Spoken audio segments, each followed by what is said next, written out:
हजरात हजरात हजरात, जनाब अगले 3 घंटे में लड़की सही सलामत अपने घर वापस नहीं पहुंची तो पूरे इलाके में इतना बम मारेंगे कि इलाका धुआं धुआं हो जाएगा और यहाँ के मंत्री श्री रामाधीर सिंह के पूरे खानदान से नाच नचाएंगे। हजरात हजरात हजरात, सलाम बजा रहे। Will you believe it if I say this scene is shot in 3 different cities? What? I wanted to get the whole idea of a journey, so it was shot in a small town called Obra, where I have lived, grown up, Anpara, and the last part is done in Ramnagar, Banaras. अब तो हम लोग हर जगह जाके यही scene shoot कर देते हैं। तीन मतलब हम लोग कुछ और शूट कर रहे थे और एक शॉट जो है शहर में जाके इसका ले लेते थे, गाड़ी का और लोगों का देखने का। तो जर्नी एक ट्रैवल लगता है, लेकिन लास्ट में देखा रामनगर ब्रिज के बगल वाली लोकेशन है, तो ब्रिज दिख रहा है लेकिन वो आ कहीं और से रहा है। तो it gives a sense of journey of coming out of Wasseypur and going into this main city. हजार मोनोलॉग उससे हर जगह बुलवाया था, तो मनोज ने वो मोनोलॉग तीनों जगह लिया था। रामाधीर सिर्फ लास्ट जगह पे। हम लोग जब फर्स्ट कट था उसमें हमने 2-3 बार रखा था, फिर करते हुए फाइनल कट में कंबाइन होके छोटा हो गया। The idea of the song came from this boy who's dancing. He's a sport boy. He's a Mithun Chakravarti fan. He came to Bombay to become an actor like Mithun Chakravarti. So सबने मेरे को set बोला इसको देखा है मिथुन चक्रवर्ती वाला dance करता है, तो उसने करके दिखाया। और फिर ये गाना जो है कसम पैदा करने वाले की, the song says what Manoj Bajpayee wants to say. So we got the idea of the song. हमने फिर पोस्टर बनवाया, लगवाया। तो अगर ये सेट पे स्पॉट नहीं होता तो ये गाना ऐसा नहीं होता। और जो डायलॉग से हजरात हजरात हजरात वो ओरिजिनल है, ये वहाँ हुआ था, ये बोला गया था।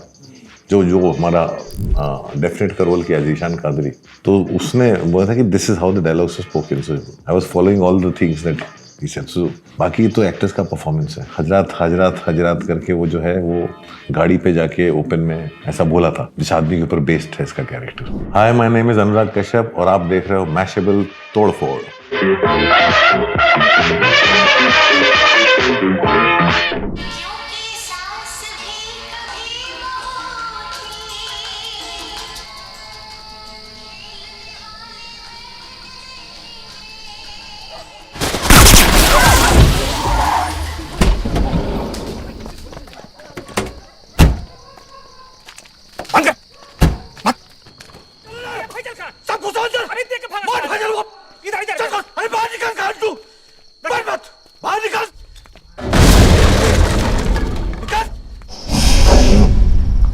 ये तो लोकेशन से सीन में जो है वो सारे फैक्ट्स हैं। ये सीन जिस स्टोरी पे बेस्ड है उसी रात का वही एपिसोड है सास भी कभी बहू था कि जिस समय अटैक हुआ था। तो इसी तरह से चारों साइड से अटैक हुआ था और दरवाजा लोहे का था, और जो कहानी है वो सब सच है, उसमें कुछ भी फिक्शनल नहीं है। सिर्फ शॉट जो है लोकेशन उसी दिन इम्प्रोवाइज किया था, किसको सिंगल शॉट करते क्योंकि लोकेशन ऐसी थी और लोग कोऑपरेटिव थे। हम लोग जहाँ शूट कर रहे थे वो पूरा मेरा अपना खुद का एरिया है, गांव है, सब लोग कोऑपरेटिव थे। चकिया में शूट किया ना। अब तो यहाँ बहुत कुछ शूट हो चुका है उसके बाद। ये लोकेशन तो बहुत जगह दिखाई दे चुकी है, बट उस समय ये पहला शूट था। तो वहाँ लोग बहुत कोऑपरेटिव थे और जिसकी वजह से हम शूट कर पाए सिंगल टेक। बट लोकेशन के हिसाब से हमने और लोकेशन और सुनील खानपुर जो हमारा स्टेडी कैम ऑपरेटर है वो सो गुड। सो उन दोनों की वजह से और श्याम कौशल जी थे, तो हमने बोला कि इसको सिंगल शॉट करते हैं। तो सेटअप में टाइम लगता था, मतलब एक अगर शॉट में ओके नहीं हुआ तो फिर वापस दरवाजा लगाना, बम लगाना, सब फिक्स होना करना पड़ता था। तो उसमें सेटअप में टाइम लगता था। अदरवाइज लोकेशन के हिसाब से शॉट डिजाइन हुआ था बस, और कुछ नहीं कि सिंगल शॉट करेंगे। और जब सिंगल शॉट हो गया तो हमने कहा इसका जो काउंटर है अंदर करेंगे वो भी सिंगल शॉट होगा। तो बाहर सिंगल शॉट, उसका काउंटर अंदर भी सिंगल शॉट, वो डिफिकल्ट था ज़्यादा। तो उसमें 3 दिन लगे थे। 3 दिन मेरे, एक दिन में हम लोग 3 ही टेक कर पाते थे एक रात में। तो तीसरे दिन 9वां टेक ओके हुआ, वो भी नमाज बिना रस्सी के कूदा। तो ये लोकेशन के हिसाब से। बट जो बाकी जो सब चीजें हैं इसमें सीन में वो सब फैक्ट्स हैं। देख, भगवान ने ना हर इंसान को एक मन दिया है जो पहली नजर में भांप लेता है कि क्या सही है, क्या गलत, क्या अच्छा है, क्या बुरा। फिर ये साला दिमाग बीच में आ जाता है और फिर आते हैं हालात, मजबूरी, जिम्मेदारी और स्वार्थ। पहली बार देखा मैंने। एज एन एक्टर तो कुछ नहीं, मैं तो फॉलो करता हूँ। ये रेहान जो है dialogue writer, so Aditya I think पहले दिन के बाद जो है I think whatever the thing was happening, मेरी हिंदी बहुत साफ है, जिसकी वजह से मुझे लाइफ में सबसे पहले थिएटर में काम मिला था कि आप बोल के बहुत अच्छा हो, तो वो मेरा काम आ जाता है जनरली। आई थिंक देखो he got excited after that.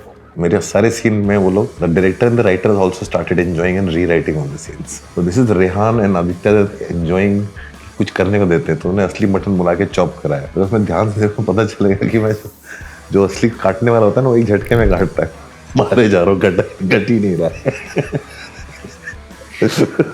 तो इसलिए वो अलग से क्लोज शॉट लिया जो उसमें एक बार में कटा।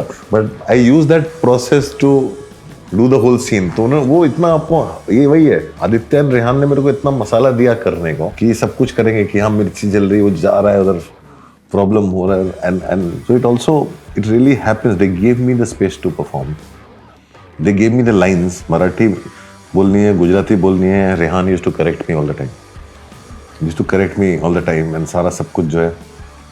एंड असली मटन पीस काटना था, नकली नहीं था, और बहुत बड़ा पीस था और मोटी हंडी थी, तो पूरी जान निकल गई थी, पूरा हाथ जो by the end of it दर्द कर रहा था मेरा।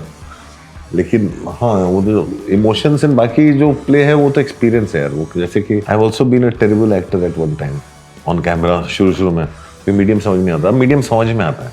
बीइंग अ डायरेक्टर क्या ना, अब इतने साल होने के बाद मीडियम इतना समझ में आता है कि मुझे अब these things can come easily to you, and plus I don't have ambition as an actor, so वो बात अलग है, बहुत सारा एक्टिंग का काम आ रहा है मेरा, क्योंकि लास्ट तक खाली बैठा तो मैं कुछ करूँ, but I don't have ambition as an actor in the sense. तो मैं हर चीज़ में जान डाल के चला जाता हूँ। मुझे नहीं मालूम होता स्टोरी क्या नहीं है।